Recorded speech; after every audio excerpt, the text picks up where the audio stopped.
মেয়ের জন্য ঈদের শপিং করলেও ছেলের জন্য কিন্তু এখনো শপিং করা হয়নি। কারণ গত এক সপ্তাহ আমি খুবই অসুস্থ ছিলাম। আজকে একটু সুস্থ বোধ করায় ছেলেকে নিয়ে চলে আসলাম চৌমুহনীতে। আমরা চলে আসলাম হোসেন মার্কেটে।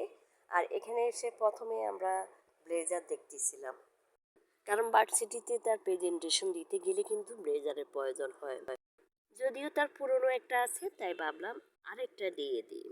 তো প্রথম ব্লেজারটা তার পছন্দ হয়েছে, কিন্তু দোকানদারের সাথে আমার দামের বনিবনা না হওয়ার কারণে ওটি নিতে পারলাম না। কিন্তু এখানে তার এই ব্লেজারটি মোটেও পছন্দ হয়নি, তাই চলে আসলাম আরেকটি দোকানে। এখানে দোকানদারের সাথে কথাবার্তা ফাইনাল হওয়ার পর এই ব্লেজারটি নিয়ে নিলাম। বলুন তো কেমন হয়েছে? মাশাল্লাহ, আমার ছেলেকে কিন্তু অনেক ভালো লাগতেছে, ঠিক না? ব্লেজারের সাথে ম্যাচিং করে কিন্তু এখন এটা সাদা শার্ট নিতে হবে, তাই দোকান থেকে একটি সাদা শার্টও নিয়ে নিলাম।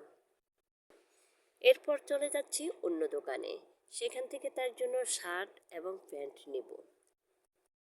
শার্টটি নিয়ে নিলাম, এখন আরেকটি প্যান্ট দেখে নিচ্ছি। শার্ট প্যান্ট নিয়ে নিলাম।